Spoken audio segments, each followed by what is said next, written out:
வாழைப்பூ சாதப்பொடி. அது எப்படி செய்கிறதுங்கிறது தான் நம்ம இன்றைக்கி பார்க்க போகிறோங்க ஃப்ரெண்ட்ஸ்.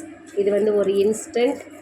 ஃப்ரெண்ட்ஸ் எல்லாருக்கும் வணக்கம். எல்லோரும் சௌக்கியமாக இருக்கீங்கன்னு நான் நம்புகிறேன். வாங்க இந்த டிஷ் பண்ண போகலாம்.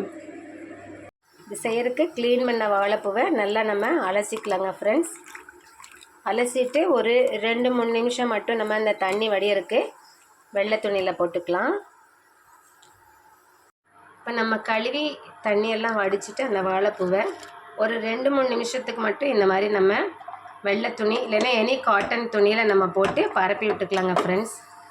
ஏன்னா இது வந்து நம்ம எண்ணெயில் இப்போ போடுவோம் இல்லைங்களா, எண்ணெயில் போடும்போது நமக்கு இது சடச்சடன் வெடிக்காமல் இருக்கணும். அதுக்காக நம்ம பரப்பி வச்சுக்கலாம். கொஞ்சம் வாழைப்பூ கிடைக்கும்போது இந்த மாதிரி பண்ணால் நம்ம வீட்டில் எல்லாருமே அதை யூஸ் பண்ணலாங்கப்பா. இப்போ இதோட 2 காஞ்ச வரமிளகா இதையும் கழுவி எடுத்து வச்சுக்கலாம். அதுக்கப்புறம் இந்த ஒரு சின்ன சின்ன பல்லாக இருக்கக்கூடிய பூண்டு எடுத்து வச்சுருக்கேன். இதை வந்து நம்ம உரிக்க வேண்டாம், அப்படியே தேய்ச்சிட்டு தட்டி எடுத்துக்கலாங்க ஃப்ரெண்ட்ஸ். அப்புறம் வந்து 2 இனுக்கு கறிவேப்பிலையும் நான் அலசி வச்சுருக்கேன். இதெல்லாம் போட்டு தான் நம்ம செய்ய போகிறோம். கொஞ்சமாக கடைசியில் பெருங்காயத்தூளை ஆட் பண்ணுவோம். அது எப்படிங்கிறத பார்க்கலாம், வெயிட் பண்ணுங்கள். பூண்டை இந்த மாதிரி நம்ம நசுக்கி எடுத்து வச்சுக்கலாங்க. இப்போ நான் குழியாக இருக்கிற தோசைக்கல் வச்சுருக்கேன், இரும்பானனால நம்ம வானலி எது வேணாலும் வச்சுக்கலாம். இதில் வந்து நம்ம எண்ணெய் சேர்த்துக்கலாங்க. இந்த மாதிரி கொஞ்சம் நிறையா நம்ம எண்ணெய் ஊற்றிக்கலாங்க. ஏன்னா தோசைக்கல் ஆனனால நமக்கு பிரச்சனை இருக்காது, தோசையும் நல்லா வரும். அதனால தான் நான் இதை வச்சுட்டேன். இப்போ இது எண்ணெய் சூடானதும் ஒரு பொருளாக நம்ம இதில் போட்டு எடுக்கலாங்க. இன்னும் கொஞ்சம் சூடாக இருக்குது, இது இப்படி நம்ம போட்டு எடுக்கலாம். இந்த வாழைப்பூவில் தண்ணி இருக்கிறதுனால அது அப்படியே சடச்சடன்னு சத்தம் வருது பாருங்கள் ஃப்ரெண்ட்ஸ். இதை நல்லா இதை பொரிச்சு எடுத்துக்கலாம். நம்ம இது நல்லா மொறுன்னு ஆகிற வரைக்கும் நம்ம இதில் வறுத்து எடுக்கணுங்க ஃப்ரெண்ட்ஸ்.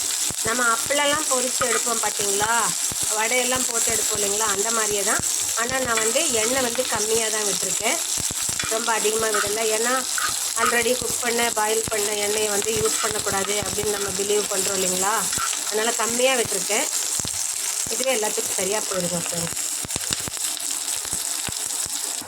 இது இன்னும் கொஞ்சம் மொறுன்னு ஆகணுங்க ஃப்ரெண்ட்ஸ். இந்த கல்லோட ஓரத்தில் எடுத்து விட்டுட்டு நடுவில் இப்போ மிளகா பூண்டெல்லாம் நம்ம இது கூட சேர்த்து பொரித்து எடுத்துக்கலாம். 2 மிளகா எடுத்து வச்சுருக்கோம் இல்லைங்களா, அதை போட்டு இதில் பொரிச்சுக்கலாம். மிளகாவையும் இந்த ஓரத்தில் நம்ம எடுத்து வச்சிட்டோம். இப்போ பூண்டு போடலாங்க ஃப்ரெண்ட்ஸ்.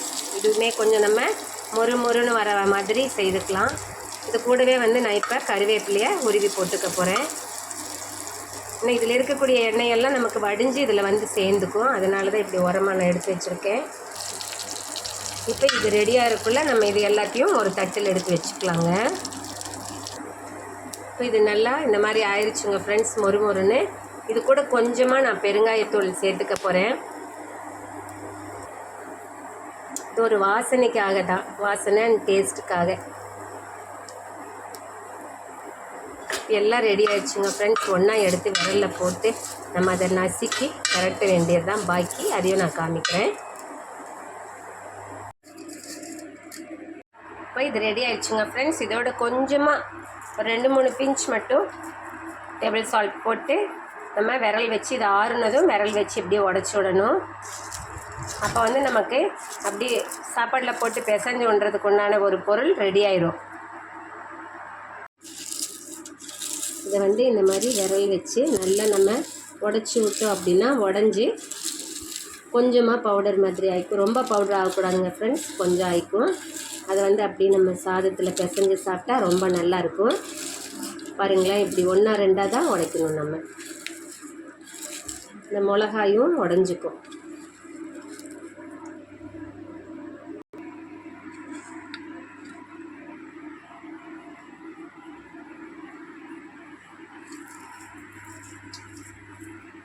இந்த மாதிரி சாதத்தோட பிசைஞ்சு சாப்பிடும்போது நல்லா டேஸ்ட்டாக இருக்குங்க ஃப்ரெண்ட்ஸ்.